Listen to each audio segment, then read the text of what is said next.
Hello students, তোমরা দেখছো LRNR classes, সঙ্গে আমি সুকান্ত। আজকে আমি তোমাদের ক্লাস 4-এর আমাদের পরিবেশ এই চ্যাপ্টারটির অন্তর্গত শরীর এই বিষয়টি পড়াবো।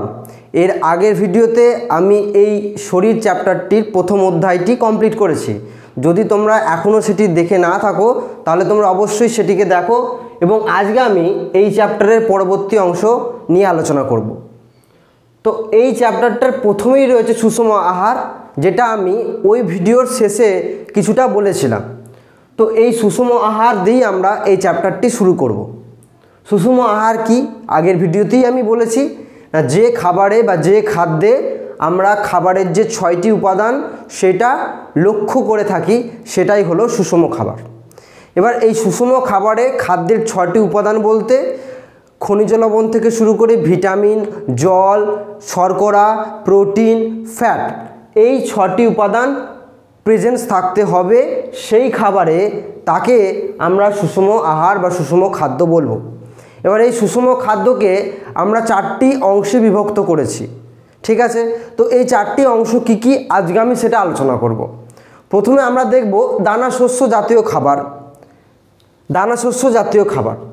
এর পরবর্তী দেখব আমরা শাকসবজি ও ফল জাতীয় খাবার, তারপর দেখব ঘি, বাদাম, তেল জাতীয় খাবার, আর লাস্টে মাছ, মাংস, ডিম অর্থাৎ প্রোটিন জাতীয় খাবার। এবার দেখো দানাশস্য জাতীয় খাবার, এই অংশ থেকে আমরা কি পাই? এই অংশ থেকে আমরা পাই কার্বোহাইড্রেট বা শর্করা। তার মানে বুঝতে পারছো, সুষম খাদ্যের একটা যে অংশ কার্বোহাইড্রেট বা শর্করা, সেটা পাচ্ছি এই দানাশস্য জাতীয় খাবার থেকে। এর মধ্যে কি কি থাকে তোমাদের এটা একটা এক্সারসাইজ দিয়েছে, সেটা লিখেছি এখানে। কি কি থাকে? ভাত, রুটি, ডালিয়া, ভুট্টা, বার্লি, অর্থাৎ এই দানাশস্য জাতীয় খাবার আমরা বেশিরভাগ যেটা লক্ষ্য করে থাকি সেটা হলো এই চাল, গম আর ভুট্টা, ঠিক আছে? চাল, গম আর ভুট্টা। চাল থেকে আমরা ভাত, মেইনলি ভাত, গম থেকে আমরা মেইনলি কী করি? আটা, আর এই যে ভুট্টা, তো এইগুলো, ঠিক আছে? এইগুলো মিশিয়ে হচ্ছে দানাশস্য জাতীয় খাবার, আর আমরা এই খাবার থেকে পেয়ে থাকি কার্বোহাইড্রেট বা শর্করা।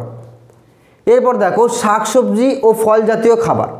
শাকসবজি আর ফল জাতীয় খাবার, এখানে আমরা বিভিন্ন শাক, কুমড়ো শাক হতে পারে, লাউ শাক, পুঁই শাক, আরও যত রকমের শাক হয় সেইগুলো এই খাবারে আমরা ইনক্লুড করতে পারি।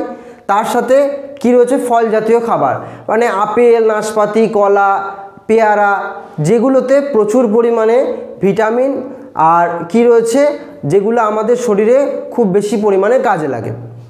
এরপরে দেখো তেল, ঘি, বাদাম জাতীয় খাবার, আর এই খাবার থেকে আমরা পাই ফ্যাট। বোঝা গেল? তেল, ঘি, বাদাম জাতীয় খাবার থেকে আমরা পাই ফ্যাট, যেটা হলো সুষম খাদ্যের একটা অংশ। তো এই জায়গা থেকে আমরা পাই ঘি, বাদাম, দই, পনির, মাখন, অর্থাৎ মেনলি কি? মেনলি হচ্ছে দুধ। ক্লিয়ার? মেনলি হচ্ছে দুধ। তো এই দুধ থেকে আমরা কি পাই?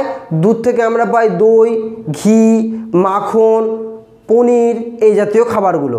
তার সাথে রয়েছে তেল, আমরা বিভিন্ন রকমের তেল ইউজ করি রান্নায়, তো সেইগুলো হচ্ছে এইখানে। আর বাদাম জাতীয় খাবার, মানে বিভিন্ন বাদাম। এরপর রয়েছে মাছ, মাংস, ডিম জাতীয় খাবার। এই খাবার থেকে আমরা কি পাই? প্রোটিন। এই খাবার থেকে আমরা কি পাই? প্রোটিন। তাহলে এই মাছ, মাংস, ডিম জাতীয় খাবার, আমরা এর মধ্যে মাছ, মাংস মানে বিভিন্ন প্রাণীর মাংস, বিভিন্ন প্রকার মাছ এবং হাঁস, মুরগি, এই জাতীয় প্রাণীর ডিম। ক্লিয়ার? তো প্রথমেই কি বললাম? দানাশস্য জাতীয় খাবার, এখান থেকে আমরা পাই কার্বোহাইড্রেট বা শর্করা, উদাহরণগুলো এখানে লিখে দিয়েছি। এরপরে আমরা কি বললাম? শাকসবজি, ফল জাতীয় খাবার, এখান থেকে আমরা খুব ভালো পরিমাণে ভিটামিন, খনিজ লবণ, এই জাতীয় অংশটা পাই। আর তেল, ঘি, বাদাম জাতীয় এই অংশ থেকে আমরা পাই ফ্যাট। লাস্টেরটা যেটা দেখলাম মাছ, মাংস, ডিম জাতীয় খাবার, এখান থেকে আমরা পাই উচ্চতর প্রোটিন। তো ক্লিয়ার? বুঝতে পেরেছো এটা?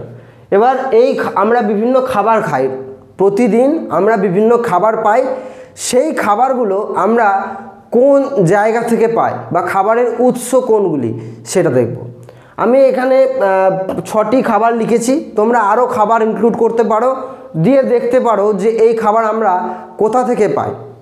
তো আমরা ঘি খাই ভাতের সাথে, ঠিক আছে? অনেক মানুষ ওজন বাড়ানোর জন্য প্রতিদিন ভাতের সাথে ঘিকে কি করে অ্যাড করে এবং ঘি খায়, তো এই ঘি আমরা পাই প্রাণীজ অংশ থেকে।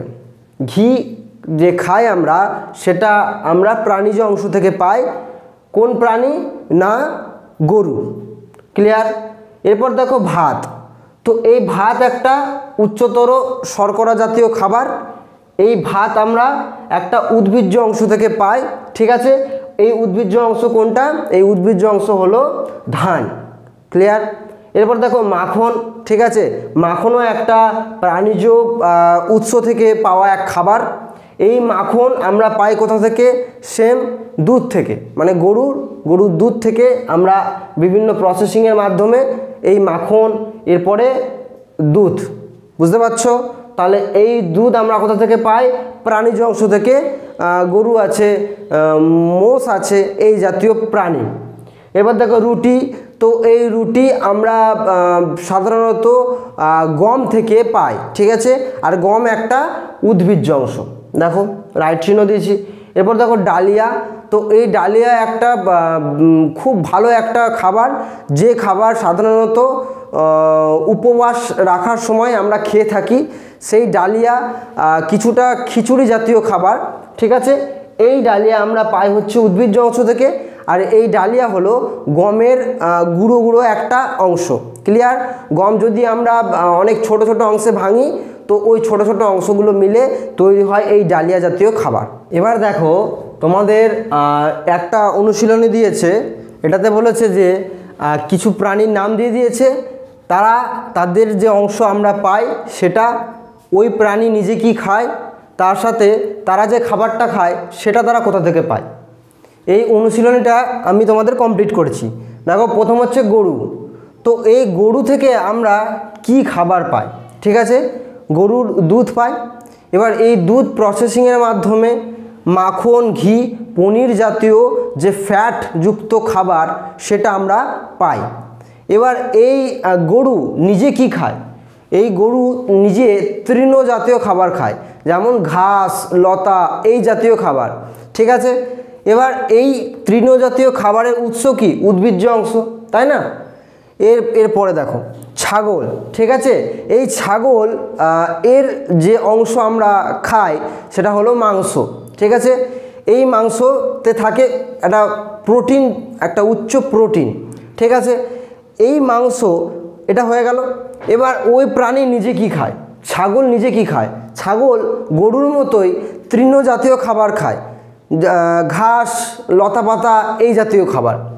তো এটার উৎস সেম উদ্ভিজ্জ অংশ থেকে। লাস্ট দেখো মুরগি। ঠিক আছে?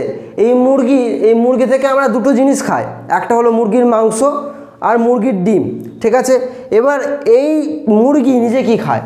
এই মুরগি নিজে ছোটোখাটো পোকামাকড় ধরে খায়, আর তার সাথে এদেরকে কিছু উদ্ভিজ্জ খাবারও খাওয়ানো হয়। ঠিক আছে? যেমন গমের গুঁড়ো, চালের গুঁড়ো, এই জাতীয় খাবার। তো এর উৎস দুটোই, মানে ছোটোখাটো পোকামাকড় যেহেতু খায় তাহলে প্রাণীজ উৎস, আর যেহেতু উদ্ভিজ্জ খাবার খায় তাই উদ্ভিজ্জ উৎস। বোঝা গেল নিশ্চয়ই? এরপরে দেখো একটা বড় পার্ট রয়েছে তোমাদের সালোক সংশ্লেষ। চ্যাপ্টারটার নাম নয়, কিন্তু তোমাদের ওটা পড়তে হবে এইভাবেই, সালোক সংশ্লেষভাবে। ঠিক আছে? তো এই সালোক সংশ্লেষ কি? ঠিক আছে? তোমাদের যেটা রয়েছে যে একটা গাছ, এই গাছ কিভাবে নিজের খাবারকে তৈরি করে। যেহেতু আমরা এতক্ষণ ধরে পড়ছি যে গরু কোথা থেকে খাবার পায়, ছাগল কোথা থেকে খাবার পায়, মুরগি কোথা থেকে খাবার পায়, বা হাঁস জাতীয় প্রাণী কোথা থেকে খাবার পায়, এইগুলো তো আমরা জেনেছি। তাহলে এবার আমাদের এটাও জানা দরকার যে একটা গাছ কিভাবে তার খাবার নিজে তৈরি করে। তো যে প্রক্রিয়ায় সে এই খাবারকে তৈরি করে সেটা হচ্ছে সালোক সংশ্লেষ। ঠিক আছে? এবার এই সালোক সংশ্লেষে কি হয়? সালোক সংশ্লেষে একটা গাছ সূর্যালোকের উপস্থিতি, মানে আলোর উপস্থিতিতে, সাথে সে বাতাস থেকে কার্বন ডাইঅক্সাইড আর নিজের মূল থেকে জলকে সংগ্রহ করে। বোঝা যাচ্ছে? তাহলে কি বললাম? যে সে বাতাস থেকে কার্বন ডাইঅক্সাইড, সাথে রয়েছে সূর্যের আলো এবং তার মূল থেকে সংগ্রহ করা জল যুক্ত হয়ে তার যে আউটপুট, সেই আউটপুটে তৈরি হয় গ্লুকোজ মানে শর্করা, যেটা তাদের খাবার, মানে যেটা খেয়ে তারা তাদের শারীরবৃত্তীয় কাজ মেটাতে সক্ষম। সেই গ্লুকোজ সাথে তৈরি হয় অক্সিজেন, যেই অক্সিজেন আমরা বাতাস থেকে সংগ্রহ করি, আর তৈরি হয় জল। এবার এই রাসায়নিক সমীকরণটা আমরা দেখব, তার আগে এটা আরও একটু ভালোভাবে আমরা দেখে নিই। তো এই সালোক সংশ্লেষে একটা গাছ কোথায় তার খাবারকে তৈরি করে? একটা গাছ তার পাতাতে খাবারকে তৈরি করে। ক্লোরোফিল জাতীয় একটা অংশ যেটা পাতায় উপস্থিত, সেই ক্লোরোফিলের সাহায্যে, ঠিক আছে, পাতাতে সে খাবারকে তৈরি করে। তাহলে বোঝা গেল যে একটা গাছ বাতাস থেকে কার্বন ডাইঅক্সাইড, মূল থেকে জল এবং সূর্যের আলোকে সংগ্রহ করে সেটাকে প্রসেসিংয়ের মাধ্যমে সে তার দেহে গ্লুকোজ তৈরি করে, যে গ্লুকোজ তার শারীরবৃত্তীয় বিভিন্ন কাজে সক্ষম। তার সাথে সে তৈরি করে অক্সিজেন আর কি জল। ক্লিয়ার? তো এটা এবার আমরা দেখব। দেখো এটা দেয়া নেই তোমাদের, কিন্তু বোঝার জন্য এটা বেস্ট। দেখো 6CO2 মানে কার্বন ডাইঅক্সাইডের এই যে অংশটা, 6CO2 মানে 6 অণু কার্বন ডাইঅক্সাইড সাথে 12 অণু জল, এইটা আলোর উপস্থিতিতে এবং গাছের পাতায় থাকা ক্লোরোফিলের উপস্থিতিতে, দেখো 6,6H12O6 মানে গ্লুকোজ এবং 6H2O মানে 6 অণু জল এবং 6O2 মানে 6 অণু অক্সিজেন উৎপন্ন করে। ক্লিয়ার? এবার এই অক্সিজেনকে আমরা কি করি? বাতাস থেকে সংগ্রহ করি আমাদের শারীরবৃত্তীয় কাজকে মেটানোর জন্য। ক্লিয়ার? তো এই যে সালোক সংশ্লেষ, এটা হলো একটা গাছের খাবার তৈরির মাধ্যম। এবার যখন একটা প্রাণী, আমরা ধরে নিলাম আমরা মানুষ, আমরা বাতাস থেকে অক্সিজেনকে সংগ্রহ করছি।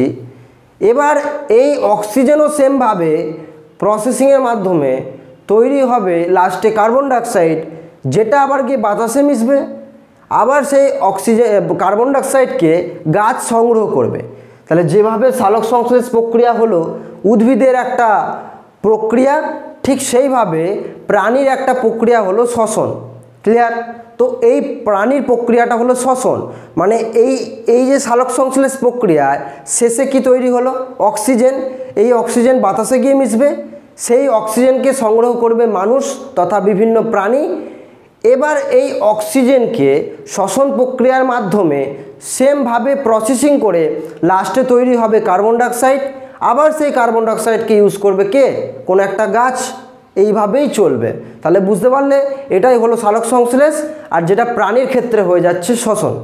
এবার দেখো তোমাদের এই যে চ্যাপ্টার, এই চ্যাপ্টারের একটা গুরুত্বপূর্ণ বিষয়, সেটা হচ্ছে শ্বাস সম্পর্কিত বিষয়, মানে শ্বাসযন্ত্র, এই সম্পর্কিত বিষয় আমরা পড়ব। দেখো একটা তোমাদের সামনে ছবি এঁকেছি। এই যে জায়গাটা দেখছো না, এই অংশ থেকে এই অংশ, এটা অনেকটা আর একটু চওড়া হতো, ঠিক আছে? এটা একটু আমি ছোট করে দিয়েছি, এটা একটু চওড়া ভাববে তাহলেই হবে। তো এইটা, এই যে এটা মুখ আর এটা কি নাক, ঠিক আছে? তো নাক আর মুখ এই অংশটা গিয়ে এইখানে মেশে, দুটো আলাদা আলাদা অংশ, ঠিক আছে? এক জায়গায় মেশে এই জায়গায়। এবার দেখো এই যে অংশটা, এটা একটা নালী, ঠিক আছে? এই নালীর যে শেষ অংশটা, এই যে দেখতে পাচ্ছ শেষ অংশ, এইখানে গিয়ে দুটো থলি দেখতে পাচ্ছ, এই পাশে একটা থলি আর এই পাশে একটা থলি। এই যে থলি, এইগুলোকে বলা হয় ফুসফুস। ক্লিয়ার? এইগুলোকে কি বলা হয়? ফুসফুস। আমরা এবার উপর থেকে নেমে আসি। দেখো এইটা নাসা গহ্বর, ঠিক আছে? এটা কি নাসা গহ্বর।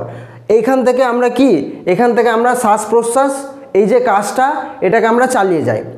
এরপর দেখো এই নাক আর এই যে মুখ, অর্থাৎ আমরা খাবার খাচ্ছি, তার সাথে সাথেই আমরা শ্বাস প্রশ্বাস কাজ চালিয়ে যাচ্ছি, এইটা গিয়ে একটা জায়গায় গিয়ে মেশে।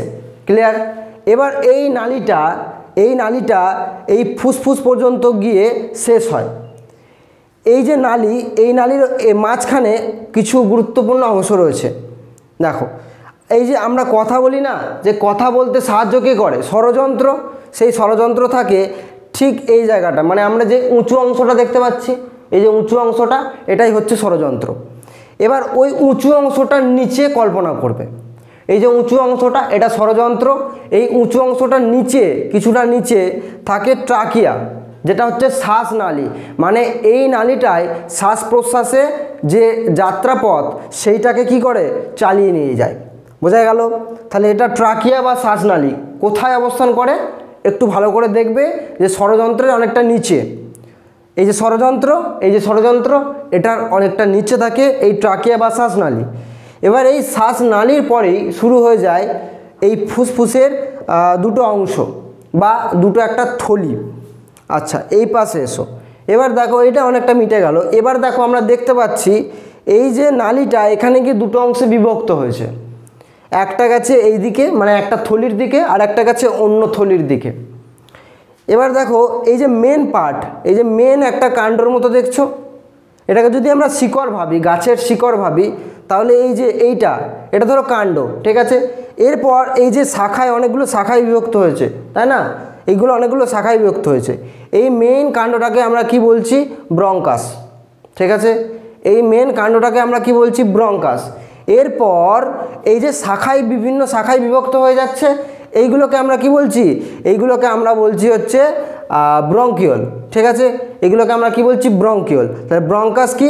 ব্রঙ্কাস হচ্ছে ওই কাণ্ডটা। এবার কাণ্ডটা যখন বিভিন্ন শাখায় বিভক্ত হয়ে যাবে তখন সেটাকে বলবো ব্রঙ্কিওল। এবার আর একটা পয়েন্ট রয়েছে, দেখো এখানে অনেকগুলো ছোট ছোট ছোট ছোট শাখা দেখতে পাচ্ছ, তখন এটাকে আমরা আর ব্রঙ্কিওল বলবো না। যখন অতি ক্ষুদ্র শাখায় পরিণত হবে তখন সেটাকে আমরা আর ব্রঙ্কিওল বলবো না, তখন সেটাকে বলবো অ্যালভিওলাই। নিশ্চয়ই বুঝতে পেরেছো? তাহলে এই যে মেজর কাণ্ড, মানে একটা বড় কাণ্ড, এই কাণ্ডটাকে বলা হচ্ছে ব্রঙ্কাস। এই কাণ্ডটায় যখন ছোট ছোট কিছু অংশে বিভক্ত হচ্ছে তখন সেটাকে আমরা বলছি ব্রঙ্কিওল। আর লাস্টে গিয়ে যেটা অনেক ক্ষুদ্র ক্ষুদ্র অংশে বিভক্ত হচ্ছে, সেই লাস্টের অংশটাকে, এই যে একদম এই যে লাস্টের অংশগুলো, এই লাস্টের অংশগুলোকে বলা হচ্ছে অ্যালভিওলাই। ক্লিয়ার? তাহলে প্রথম থেকে একদম শেষ পর্যন্ত খুব সুন্দরভাবে বললাম। এবার দেখো তোমাদের কোয়েশ্চেন আছে, এইগুলোর মধ্যে তোমাদের শুধু ফুসফুসের বিষয়টাই আছে, আমি তোমাদের ছবির আকারে বোঝাতে চাইলাম যাতে আরও ভালোভাবে বুঝতে পারো। এবার দেখো ফুসফুস কি, এর কাজ কি, এইটাই তোমাদের মেন পার্ট। তো ফুসফুস কি? তো ফুসফুস হচ্ছে আমাদের শ্বাস প্রশ্বাসে সাহায্যকারী দুটো থলি, দুটো বায়ু থলি, শ্বাস প্রশ্বাসে সাহায্যকারী। এটাই হলো ফুসফুস, যেটা নাসাগহ্বর থেকে শুরু হয়ে শেষ হয় শ্বাসনালীর পরবর্তী অংশে। তার মানে আমরা কি দেখলাম? শ্বাসনালী বা ট্রাকিয়া, এর পরবর্তী অংশ দুটো থলি বেরিয়ে গেছে, যেটাকে আমরা ফুসফুস বলছি। এবার এর কাজ কি? এর কাজ হচ্ছে বাতাস থেকে অক্সিজেনকে ছেঁকে নেওয়া, সেটাকে রক্তে পাঠিয়ে দেওয়া, আবার রক্ত থেকে কার্বন ডাইঅক্সাইডকে বের করে সেটাকে আমাদের নাকের মাধ্যমে বাতাসে পাঠিয়ে দেয়া। ক্লিয়ার? তাহলে আমরা বাতাস থেকে অক্সিজেনকে ছাঁকলাম, কার সাহায্যে? ফুসফুসের সাহায্যে। এবার সেই অক্সিজেনকে পাঠালাম কোথায়? রক্তে। কিসের জন্য পাঠালাম সেটা অক্সিজেন পড়াতে গিয়ে আমি ভালোভাবে বলবো, ঠিক আছে। তো ওই রক্তের মধ্যে আমরা অক্সিজেনকে পাঠিয়ে দিলাম। এরপর রক্তের মধ্যে মিশে থাকা কার্বন ডাইঅক্সাইডকে ঠিক একইভাবে ছেঁকে কি করলাম না বাইরে বের করে দিলাম বা বাতাসে পাঠিয়ে দিলাম। সেটাই হচ্ছে ফুসফুসের কাজ। এবার অক্সিজেন গ্যাসের কাজ কি? অক্সিজেন গ্যাস কিভাবে ভেতরে ঢুকলো নিশ্চয়ই বুঝতে পারলে, যে বাতাসকে আমরা কি করছি?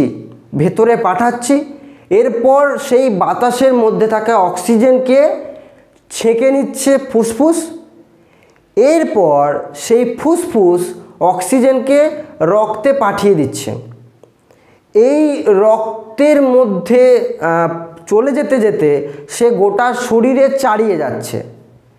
আমরা প্রতিনিয়ত খাবার গ্রহণ করছি, সেই খাবার থেকে শক্তি এই পর্যন্ত যেতে আমাদের সাহায্য করে অক্সিজেন। অর্থাৎ যে অক্সিজেন রক্তে মিশলো, সেই অক্সিজেন আমাদের শরীরে থাকা খাবারকে বিভিন্ন ছোট ছোট অংশে ভেঙে দিয়ে সেটাকে শক্তিতে পরিণত করবে। ক্লিয়ার? তাহলে অক্সিজেনের কাজ বোঝা গেল যে রক্তের মধ্যে পৌঁছালো ফার্স্টে, এবার সেটা রক্তের মাধ্যমে গোটা শরীরে পৌঁছালো, আমাদের শরীরে থাকা খাদ্যকে বিভিন্ন অংশে ভেঙে দিল, সেই টুকরো টুকরো অংশ থেকে শক্তিতে পরিণত হলো, যেটা আমরা বিভিন্ন কাজে ব্যবহার করছি। অর্থাৎ আমরা কিছুটা হাঁটতে গেলেও একটা শক্তি লাগে, সেই শক্তিটা কোথা থেকে পায়? খাবার থেকে। কিন্তু খাবারটা কিভাবে শক্তিতে পরিণত হয় সেইটাকে সাহায্য করে অক্সিজেন। ক্লিয়ার? এবার দেখো প্রশ্বাস আর নিঃশ্বাস, মানে আমরা প্রতিনিয়ত বাতাসকে কী করছি? আমাদের শরীরে প্রবেশ করাচ্ছি, এইটা হলো প্রশ্বাস, নিঃশ্বাস নয়। এটা অনেকের গণ্ডগোল হয় যে আমরা সবাই বলি যে আমরা নিঃশ্বাস নিচ্ছি, না, আমরা নিচ্ছি প্রশ্বাস, মানে আমরা বাতাস থেকে কী নিচ্ছি? বায়ুকে নিচ্ছি, সেটা হলো প্রশ্বাস। এরপর আমাদের ফুসফুস আমাদের শরীরের রক্তের মধ্যে থাকা কার্বন ডাইঅক্সাইডকে বাইরে বার করে দিচ্ছে, এইটা হচ্ছে নিঃশ্বাস। ক্লিয়ার? তাহলে প্রশ্বাস মানে হচ্ছে বাতাস ভেতরে যাওয়া, আর নিঃশ্বাস মানে হচ্ছে বাতাস শরীরের ভেতর থেকে বাইরে চলে যাওয়া। এরপর বুকে আর দম নিতে কষ্ট হয় কেন? আমরা অনেকে শুনে থাকি যে ওর শ্বাস প্রশ্বাসে কষ্ট হচ্ছে, কেন? কারণ এটা স্বাভাবিকভাবে বৃদ্ধকালীন মানে বয়স্কদের এটা হয়। কেন হয়? কারণ তারা যতটা পরিমাণ অক্সিজেন নেওয়ার কথা একটা স্বাভাবিক মানুষের, সেইটা নিতে পারে না, বা যতটা পরিমাণ কার্বন ডাইঅক্সাইডকে শরীরের বাইরে পাঠানো দরকার ততটা পরিমাণ কার্বন ডাইঅক্সাইডকে শরীরের বাইরে পাঠাতে পারে না। অর্থাৎ অক্সিজেনের ভারসাম্যকে নষ্ট হয় তথা কার্বন ডাইঅক্সাইডের ভারসাম্যও নষ্ট হয়। সেই সময় হয় এই শ্বাস প্রশ্বাস, যেটা হয় বেশিরভাগ ক্ষেত্রে বয়স্কদের, কারণ তারা সঠিক অক্সিজেন নিতে পারে না বা সঠিক কার্বন ডাইঅক্সাইডকে বাইরে বের করতে পারে না। এরপর দেখো কি করলে ফুসফুস ভালো থাকে। এটা করার একটাই উপায় যে প্রতিদিন একটা নির্দিষ্ট টাইম ধরে ব্যায়াম করা বা খেলাধুলা করা, নিজেকে কাজের মধ্যে কি করা? লিপ্ত থাকা, মানে কাজের মধ্যে নিজেকে সবসময় যেন অংশগ্রহণ করা, এরকম একটা ব্যাপার, তাহলে ফুসফুস সচল থাকবে। এরপর দেখো দৌড়ানো বা সিঁড়ি দিয়ে ওঠার সময় শক্তি কিভাবে পাওয়া যায়। কিছুক্ষণ আগেই বললাম, আর একটু ভালো করে বলি।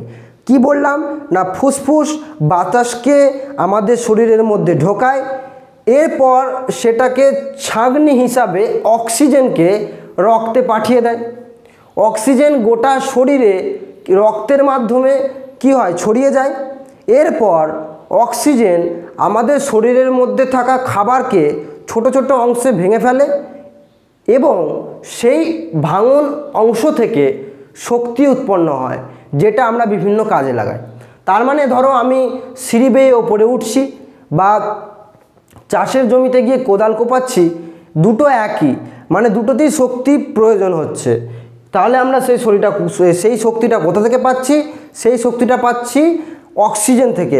মানে অক্সিজেন যদি ঠিকমতো শরীরে না পৌঁছায় তাহলে কি হয় না, ওই খাবারের অংশ থেকে শক্তির অংশ এই পর্যন্ত আমরা যেতে পারি না। তাহলে নিশ্চয় এই অংশটা পরিষ্কারভাবে বুঝতে পেরেছো। তো আজকের ক্লাসটা এই পর্যন্তই। যদি তোমাদের কোনো জায়গায় কোনো অসুবিধা থাকে তাহলে তোমরা অবশ্যই আমাকে কমেন্ট করবে, আমি তোমাদের রিপ্লাই দেওয়ার চেষ্টা করব। আর এই অংশ থেকে যদি তোমাদের কোনো নোটস, পিডিএফ বা এমসিকিউ এগুলোর দরকার থাকে তাহলে তোমরা অবশ্যই আমাদের ওয়েবসাইট www.lrnr.in এই ওয়েবসাইটে যাবে এবং সব কিছু নিয়ে নেবে। ধন্যবাদ।